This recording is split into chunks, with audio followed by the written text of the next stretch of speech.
Welcome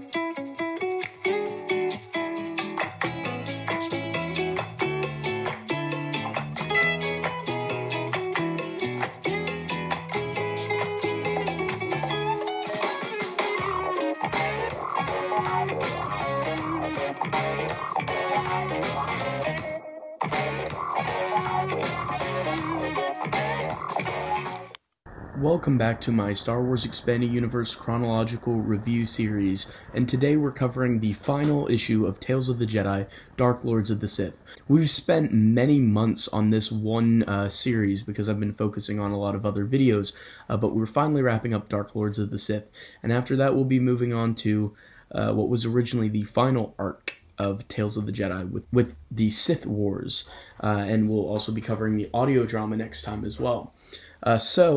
In Tales of the Jedi, Dark Lords of the Sith, number 6, we return to Ossus where there's this Top Gun-like training exercise. It reminded me of Top Gun a little bit, or of Falcon and the Winter Soldier when they're like flying around in those canyons. It reminded me a little bit of that as well. So Kay, Keldroma, and Dace Dieth are training in these pilot exercises. They're going after this drone ship, which is really cool technology from the time. Some people talk about how Tales of the Jedi technology seems primitive, but they've got like a drone ship that they can go after in these special prototype stealth fighters that they have. And Kay and Dace are hunting it down amidst the canyon.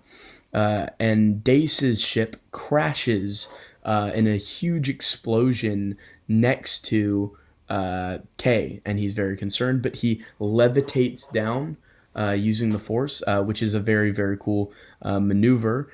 So he has survived this training exercise. He almost died in a training exercise, which would have been a tremendous waste of a Jedi of Dace Dieth's caliber, in my opinion. But he almost perished. And when I was reading this, I was like, wait a minute, is this where Dace Dieth died? And I was really surprised. It almost got me there. But Kay is very likable, and they rally with the rest of the gang, which at this point in time includes Taut Danita, Curl Talk, Nomi Sunrider, and Oswillum. They're all like this intrepid little Jedi crew at this point in time, which is really cool, really cool. I enjoy this little like Jedi gang that's assembled of kind of the younger Jedi, and they're concerned. They're like, Dace, are you good? When they get back to the camp amongst the Beast Riders and stuff. And so these young Jedi Knights are just really, really cool. They have a great bond.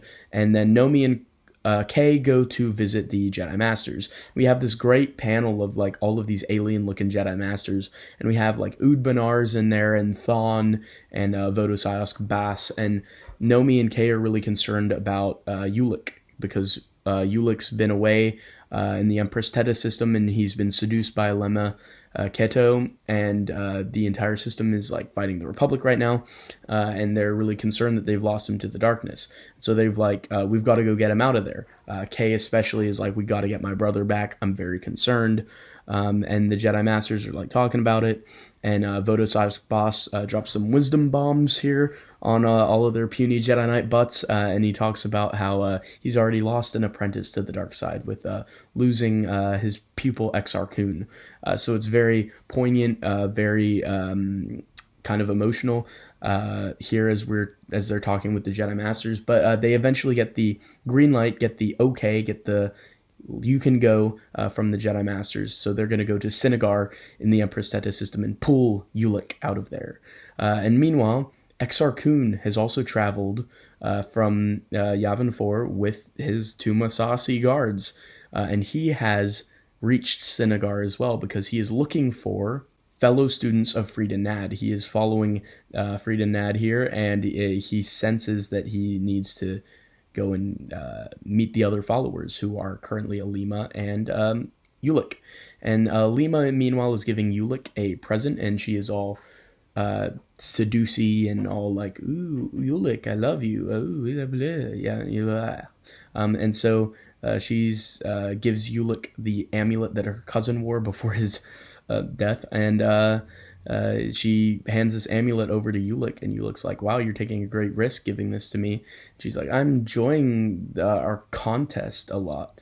And ooh, Ulic. And Ulic's completely enamored, and she's just flashing him a smile, and Ulick's completely enamored, and then suddenly, with XR there, the Jedi get there. Nomi and Kay and Shoneb Kulu, Dastieth, Curl Talk, the Beast Riders. I think one of the leader of the Beast Riders is there too. Nomi, Kay, Tot, the whole gang.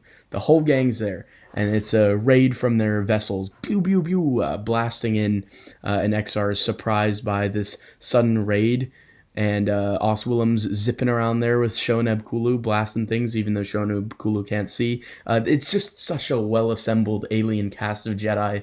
I just love it. All these characters work together so perfectly. They all have their little quirks. Are they one note? For the non-main characters, they're a little bit one note, but still, you've got to love, like, a blind Jedi's out there firing around, and you have Oswillem looking so cool, and you have Dastieth here, and he's learning. He's learned from the training incident, so he has a moment where he like zips through and he avoids something because he learned from crashing into that rock in the training. So it comes full circle for a little mini arc here in this issue, which I enjoyed very much. And the Beast Riders are out there wrecking havoc as well, as Orin Kira is in there with atop his purple dragon. And Orin Kira on top of a dragon with Nomi and Kay on dragons, and Curl Talk bursts through the windows in this very cinematic moment of Ulick and Alima's chambers. And Ulick says something like, Kay, are you crazy? Or something like that. And they're trying to get Ulick out of there, as had been the plan. And Alima sends these like apparitions. She's like, I curse you, and she sends like some dark side entities and snake and dragon and wing thing towards the Jedi, and it's very, very fun, but Nomi is able to use her mind powers and wield them off, and it's very, very, very cool, and she gets to Ulick, and Ulick is like, why are you here, Nomi? And Nomi's like, because I love you, now leave with us, which is kind of the first admission of that kind of thing between Nomi and Ulick, I guess. That's the first, like, well, they kissed in a previous issue, but this is like her stating that. So clearly there's going to be some broken hearts here. Meanwhile, outside, Oswillem zipping around in his Starfighter, wrecking havoc on Senegar there, on all of the forces from Empress Teta, and he sees Exar Kun, an imposing Jedi figure, strutting around the streets with his chest out, flanked by his Massassi guards, and he looks down, and he has this premonition, and he thinks, I'm going to learn from him. He just knows that. He's like, that is a Jedi of immense power, and I'm going to learn from him, which we will see is correct. He has some foresight here, granted to him through the Force. Meanwhile, Kay is trying to convince his brother to come with him, and he's saying, the Sith teachings have corrupted you already. And he's like, I have to atone for Master Arca's death. Meanwhile, Alima's looking wide-eyed like, oh my goodness, I was deceived. How could such a thing happen? And Nomi is giving a very good point. She says, have you ever considered why Master Arca hasn't appeared to you yet? It's because you're going over to the dark side, that he hasn't appeared to you yet, which would be an epic slap in the face to Ulick there, as that's not something he wants to hear right now. So he's like sweating and he yells, go away, and he's all angry. And then Nomi's like trying to convince him. She's like, turn to light, and he zaps Force lightning at them, which is this shocking moment. But he's like using the Force amulet as like a point to refine his power. It's like a catalyst, an eye of the storm. So he's like using that as a pinpoint for his powers. So he's using that to manifest this extra powerful spout of dark side energy. And Curl Talk heroically, the Prince Nazar, jumps in and grabs the amulet, which is amazing. And then the Beast Riders come in and hold him down. Orin Kira's in there, getting his strength in there. And Nomi's like, no, we shouldn't kidnap him like this. We shouldn't force him to come back. It has to be his choice. We're not going to take him back.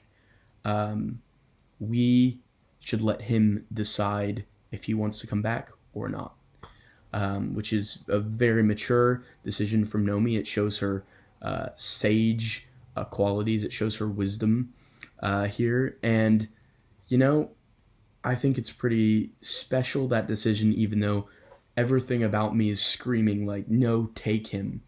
Take him now. Don't let him stay there. But it is a decision that is made here. And it is a turning point. And Kay's like, no, what? And Oren and Kira's like, what was all the fighting for? And Curl Talk's like, no, she's right. And then Kay's finally like, yeah. And concedes and is willing to back out, even though he's like, no, I won't leave my brother here. I won't leave him to the darkness. I won't leave him to die. But he's pulled away by Curl Talk and eventually concedes to go. And Ulick's like, you heard Nomi. Get out of here, Kay. And it's this very unamicable parting, a firm rift descending. And so Ulick is left with Alima looking out as the Jedi retreat. And she's like, oh, you're on my side. Ooh, Ulick, you're on my side. And Shoaneb, like, blasts one more thing or something before they get out of there. And then, as Ulick and Alima are kissing, Exar Kun shows up with his Masasi. And they think it's another Jedi, and Alima, like, sends off a force burst at Exar, and Exar immediately, like, repels it with one of his own and just blasts her full, like, a ways. And so then Exar and Ulick engage in a lightsaber duel. I'd forgotten that they'd actually dueled, because, like, there's a debate that I've seen a lot, like, Ulick or Exar, who would win.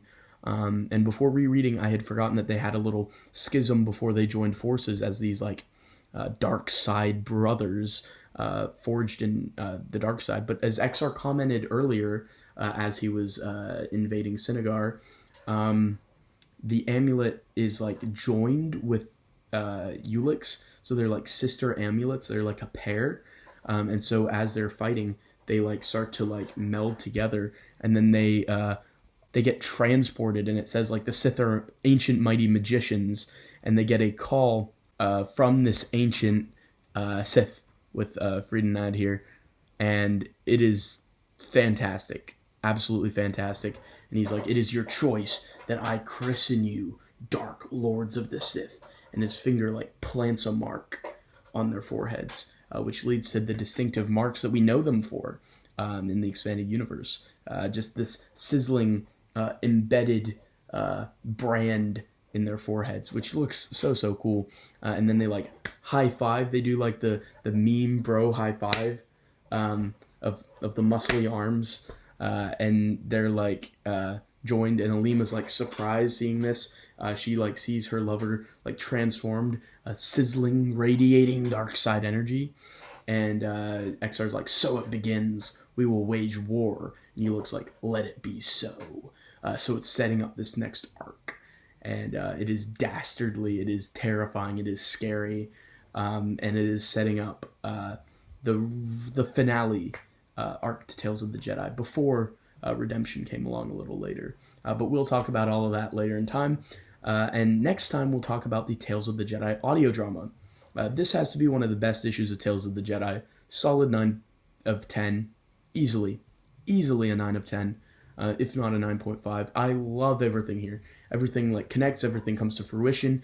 Lots of satisfying arcs and not satisfying things, like you're screaming for Ulick to not abandon his friends, to go with them and save the pain that we know will be coming later on. Absolutely phenomenal issue. Absolutely fantastic series. And absolutely wonderful conclusion to it, setting up a great next arc. Next time we'll talk about the audio drama. Let me know in the comments what you thought of Tales of the Jedi Dark Lords of the Sith, issue number 6.